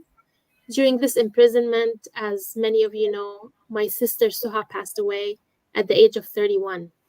Despite international campaign to allow Mom to attend my sister's funeral on July 13th, 2021, Israeli government rejected all appeals. However, Mom sent a letter that was smuggled out of prison to serve as a farewell to my sister. I'm going to just read the letter because it's very short. In the letter she wrote, Suha, my precious, they have stripped me from bidding you a final goodbye kiss. I bid you farewell with a flower. Your absence is searingly painful, excruciatingly painful, but I remain steadfast and strong, like the mountains of beloved Palestine. Once again, Mom was arrested from our home in Ramallah on December 26, 2023, just before dawn. No charges have been laid against her, and she's now being held in Ad-Damoun prison, along with over 50 other women prisoners under administrative detention. My mom is only one example, as Hanan referred to so many examples. She's only one example where Palestinian resistors have taken their steadfastness and resistance with them inside Israeli prison, finding opportunities to fight back despite their confinement, despite the physical pain and the psychological torture. Mom, instead of seeing prison as a forced confinement, she has used it as an opportunity to educate and empower her fellow women prisoners. Her achievements in prison changed the whole face of the Palestinian women prisoners movement.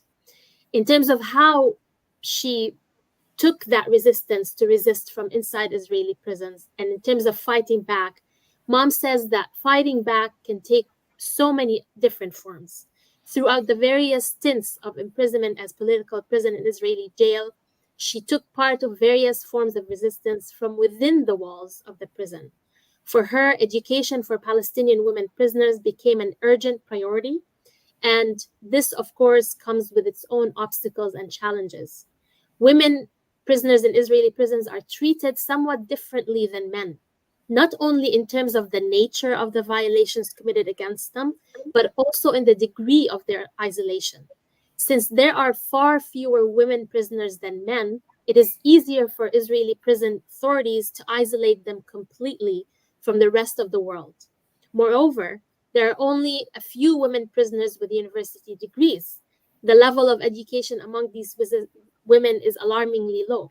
Mom was aware of that fact when she was imprisoned in 2015, so she made it a project for herself to introduce the Tawjihi program inside Israeli prison for women who haven't completed their high school diploma. That was a huge, crucial, and critical move for the women's prisoners movement. These women have been deprived of their education, of their basic rights to attend school and to finish their education. So Mom started contacting the Ministry of Education to fully understand their rules and expectations on how they can apply to women prisoners who want to study for their final exam. And her first cohort of students consisted of 5 women only, who so giddily took the challenge. In all of her arrests combined, over 23 women prisoners were able to attain their high school diploma from inside prison. Additionally, since she has master's degree in democracy and human rights, and has also have a lengthy experience in that field through her work with Ad-Damir and the PLC, she offered the students a training course in international and humanitarian law. To teach the course, she managed to bring into prison some of the most important and relevant texts pertaining to international treaties on human rights, including the Arabic translation of all 4 Geneva Conventions. Some of these documents were brought in by the Red Cross, which Hanan mentioned has not been visiting the prisoners at all since the beginning of the genocide. Other books were brought in by family members who came to visit. Again, as we heard, right now the family visits are completely forbidden. 49 women prisoners participated in the course, which was divided into several periods, each consisting of 2 months. At the end of the course, the participants received certificates for having completed 36 hours of training in international law and humanitarian law, the result of which were confirmed by several Palestinian ministries and have been accepted and acknowledged by these ministries. In the end, finally, and I'm going to use Mom's words here, she says, in the end, we did more than fashion hope out of despair. We also evolved in our narrative, in the way we perceive ourselves, the prison and the prison guards. We defeated any lingering sense of inferiority and turned the walls of prison into an opportunity. When I saw the beautiful smiles on the faces of my students who completed their high school diploma education in prison, I felt that my mission has been accomplished. Hope in prison is like a flower that grows out of a stone. For us Palestinians, education is our greatest weapon. With it, we will always be victorious. Thank you. Thank you. Thank you so much, Yafa. And Hanan posted in the chat saying that Khalida believes that her most recent arrest has to do as a result of her own research about Palestinian women prisoners and violence in all forms, including sexual violence. We would like now to hear from Dr. Ma'ari and Ms. Buthaina about prisoners, and then end the round with Areen about Mada al-Carmel and what you are doing and why is there this session. Go ahead. Lina.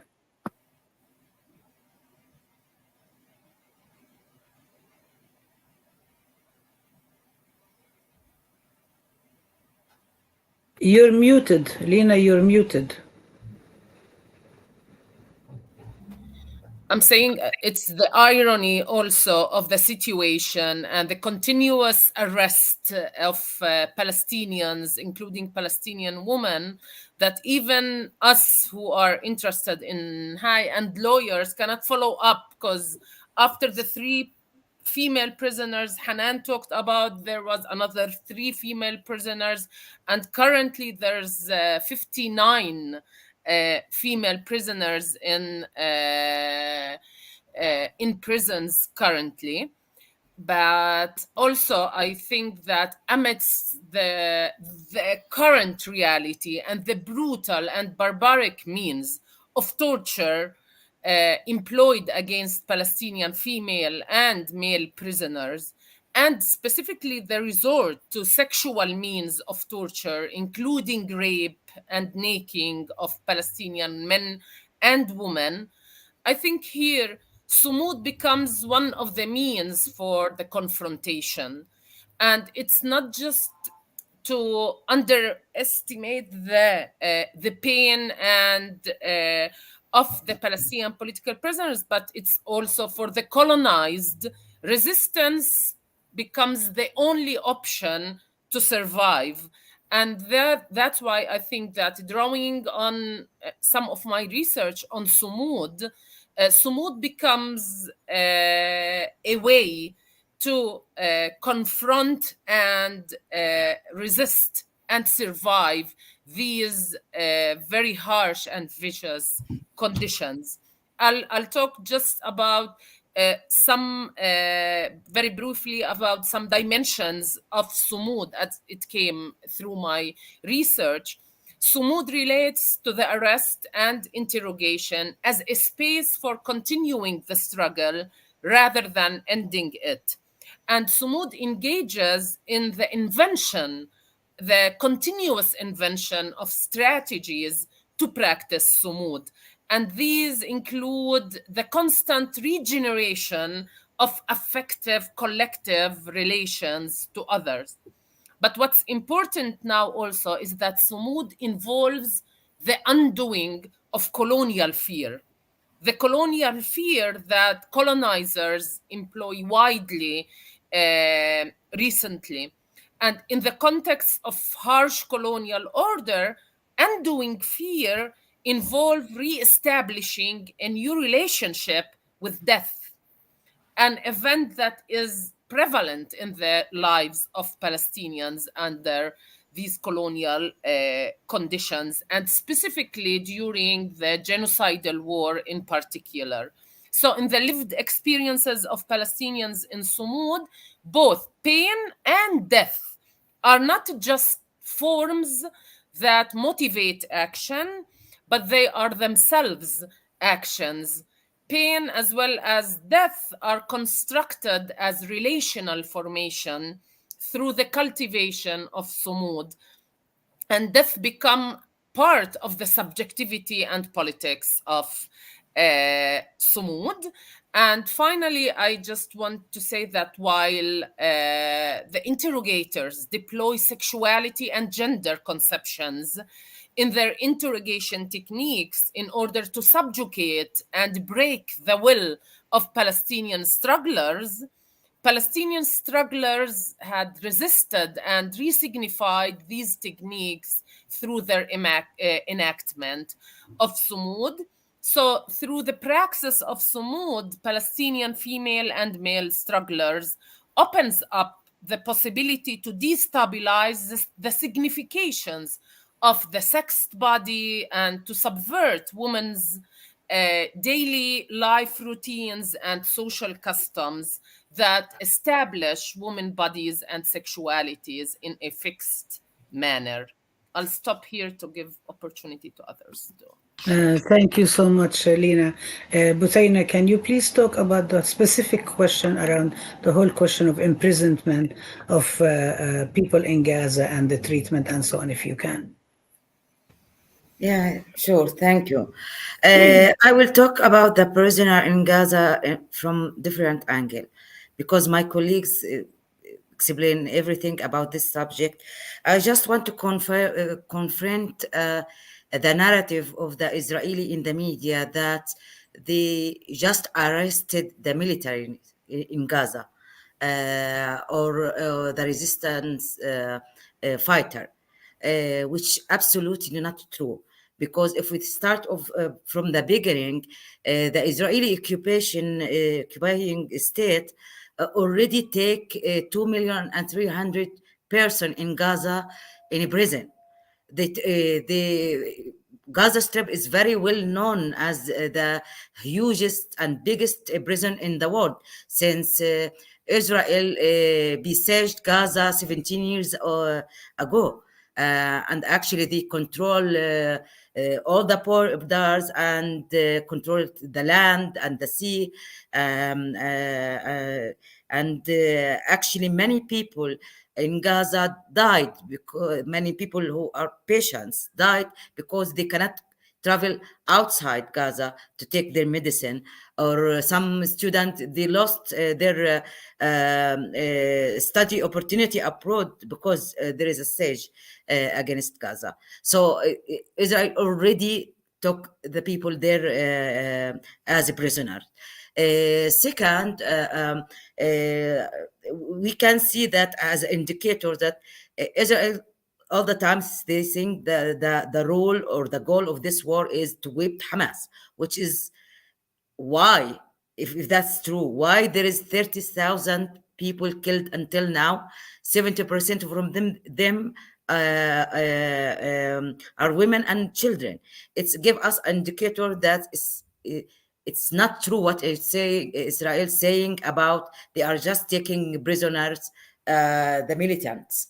Another thing, maybe it's not well known in the media, that before the 7th of October, there was 7,000 Gazan worker who work in Israel, in infrastructure, etc. And they cannot go there without taking a permission. The permission said that there is no security threatened by these workers. During the war, Israel arrested most of the workers who already they are civilians. They are not related to anything political. So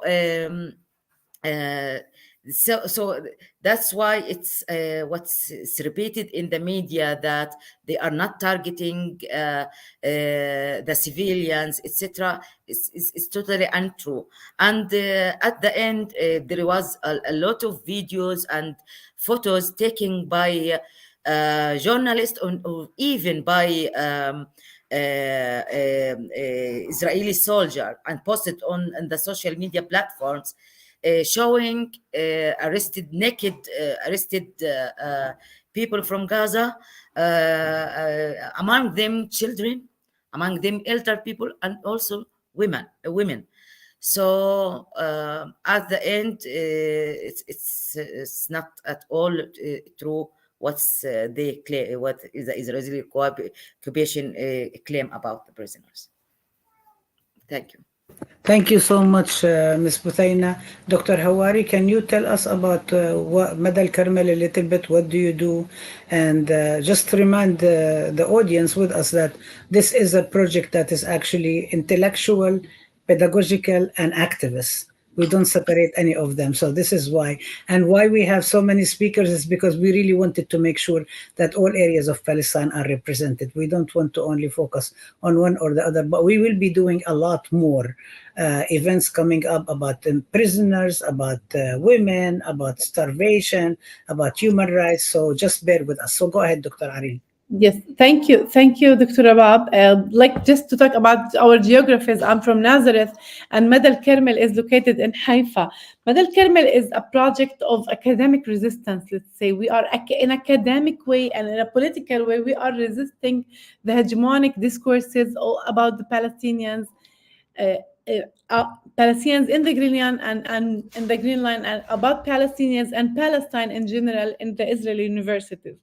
We also try to introduce a knowledge from our perspective, critical, and from our perspective about Palestine and about Israel also. It's also a space for Palestinian graduate students who are most of them isolated in the Israeli universities. They are exposed to the Israeli hegemonic discourses and to their advisors and to the agendas. You know, the Israeli agenda, academic agenda, which could be or which support Orientalist or colonialist agendas. So this is our academic kind of resistance. We are also resisting the isolation by making projects, academic projects with Palestinians from the occupied territories of 67. Half of our workshops are in Ramallah or in Birzeit University or with Birzeit University or with the American University in Ramallah. And some of the students from Gaza are part of our workshops via Zoom or via other ways. So it's I just want to give an example about our books, our newly published books about Zionism and settler colonialism. Half of the writers of this book are from the occupied territories of 67 academic, and the other half are from the 48 areas. You asked me about how we view feminism and gender analysis. The gender studies program at Mada al-Carmel is a very good example. You know, intersectionality is not a thing that we wish. It's built in this project. I'll give 3 examples of publications that we made last year in this unit. One of our papers was published about Palestinian women from the West Bank who are living in the 48 areas. When I say 48, I mean in the Green Line, in the green خط الأخضر line.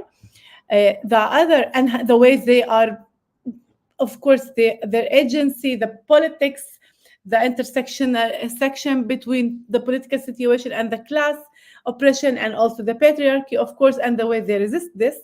The second one was about the Christian courts, المحاكم الكنسية, about the way in which Israel is supporting and perpetuating injustice in these Christian courts, about the absurd situation within our positionality. For example, the woman who want to go to against the decision of Christian court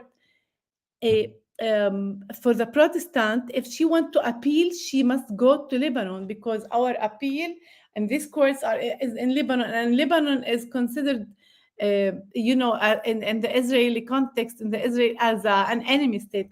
Can you imagine our situation with this? So this was the third one was about when you said Israel is known as or so-called the modern state. It's about pink washing, about the way in which Israel is using or abusing the freedom and the sexual rights and human rights in order to support its settler colonial project. So these are 3 kinds of working, and I just want to add also as a researcher, I also research the way in which we are resisting and having our politics as women, not because of Israel, but in spite of the Israeli policies.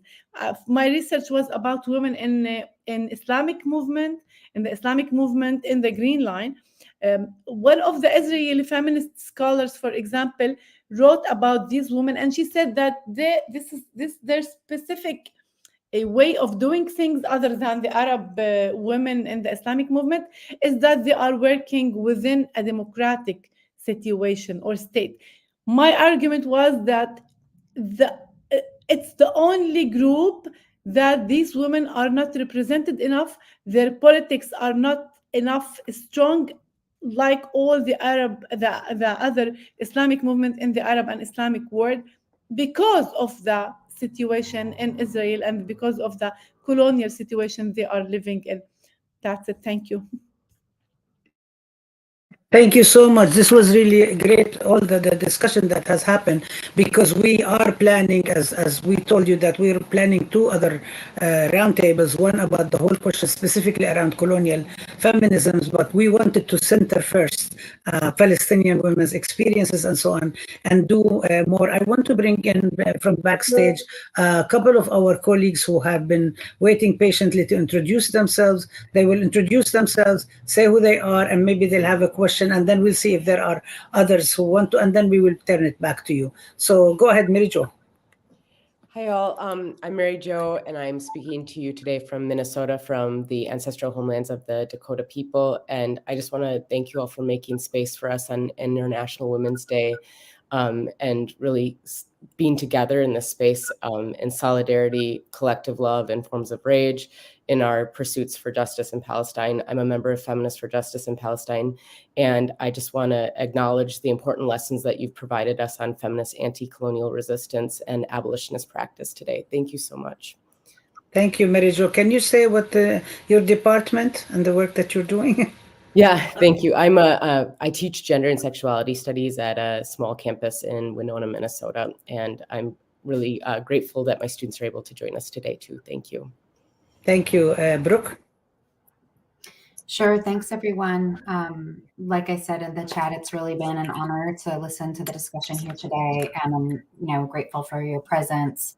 I'm a lecturer in gender and women's studies at UC Berkeley, and I've been teaching a course on transnational feminisms in Palestine this semester with some focus on Palestinian women's resistance and also experience in Israeli colonial prisons over the past few weeks. So I'm grateful to be listening to this conversation, and I hope that some of my students are here as well.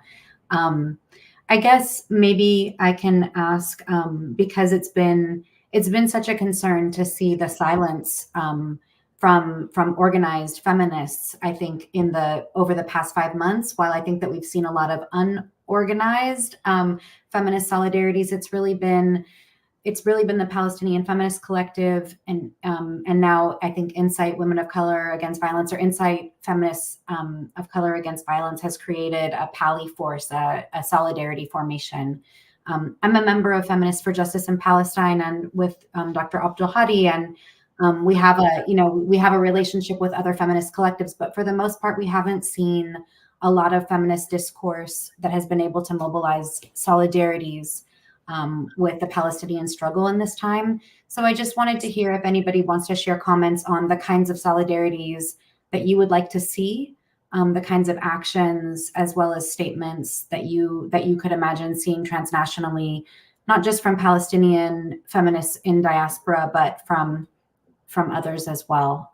So that's my question for you all. Thank you so much. Thanks, Dr. Lorber.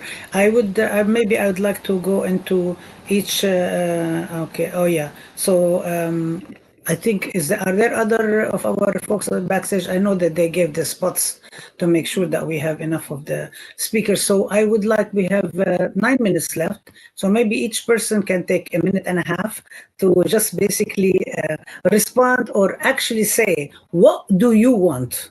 What do you want people who are outside of Palestine to do? What do you want, not only Palestinians, what do you want people in the US and our audience mostly, but also throughout the world? What are the demands? What are the things that people want? So maybe we can start one by one. And I will start with Buthaina and then go to Yafa, Areen, Lina, and Hanan. Go ahead. Yeah, actually, I believe that's what we want right now in the moment, to stop this genocide. So I know that there is a lot of demonstration weekly in Europe, in the United States, in Canada, everywhere, but I believe it's not enough because there is right now it's more than 5 months and nothing happened. But we need to for this genocide to stop, to end, and we need our state. We need our freedom. We don't want to go through again what we are going through right now, and we need more push by the people, the human, who can feel by their hearts our suffering, to do more and to push more on their government, because the people, we know that the people, they are supporting us because they are human, and they cannot handle the photos and videos come from Gaza. And the problem is with the government system everywhere, and we need more pushing on the government everywhere. Thank you, Buthaina. Yafa?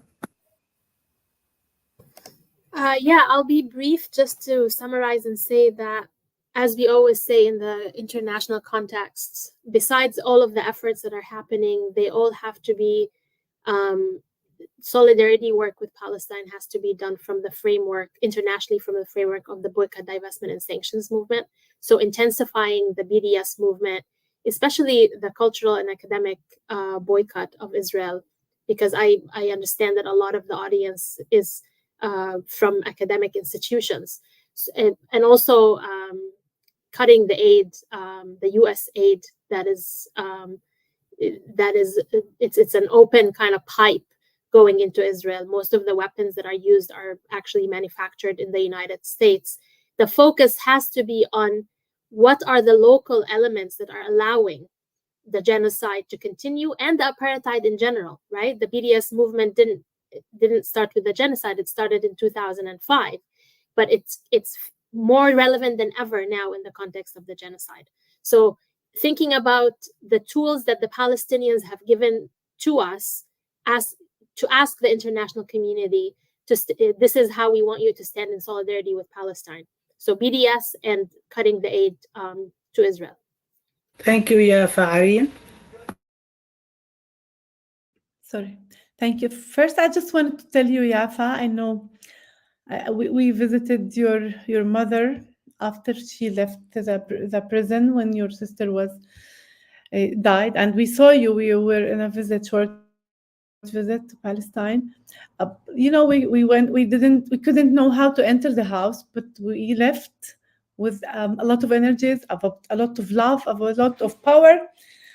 I don't like to talk about أساطير. إيش أساطير بالإنجليزي? I know we are not أساطير. We are humans. We are persons. We live, we suffer, we live the fear, we live everything. But still, we left your house much more powerful than we entered. So I know that prison is very, very cruel, but also it brings a lot of power. So I just feel your pain, but I hope your mother will be more powerful when she comes out, leaves out. For the question, of course, I think the first demand is stop the war, and it's and also exposing the responsibility of all the states. Of course, I respect the lot of the masses of the support from all over the world. I still see demonstrations in all over the cities of the world, but still I think we should not expose only the silence of Europe and the North and the United States, but also the collaboration. The weapons are not only Israeli, not mainly Israeli weapons. we should expose this responsibility more, and of course we should. I expect them also to continue to work on changing this international law and international references and international treaties that are only supporting the powerful. Thank you. Thank you, Irene. Hanan, and then Lina. ترجمة. Go ahead. تفضلي. Unmute يا حنان.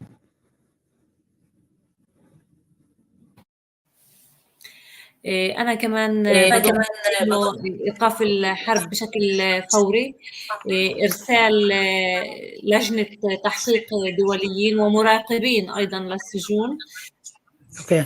I also join everybody else's demanding immediate end to the genocide and the war, and send an international credible investigation commission to investigate what's going on, and especially on the prisons. سماع القصص الإنسانية من الناس من الأشخاص أنفسهم، مش بس من المسؤولين، وإنه يتبنوا أيضا القصص الإنسانية وما يكونش في ازدواجية بالمعايير. And also, and hear the human stories and the narratives from people who are suffering, and also fight against and refuse to participate in double standards in how they treat different people. طبعا المطلب الأكبر هو تبييض السجون من كافة الأسرى والأسيرات، وإنه يرجعوا طبعا تكون فلسطين حرة. And of course, the bigger goal is to empty all the prisons, evacuate all the prisoners, free all the prisoners, and for Palestine to be free. Shukran, Hanan. Lina.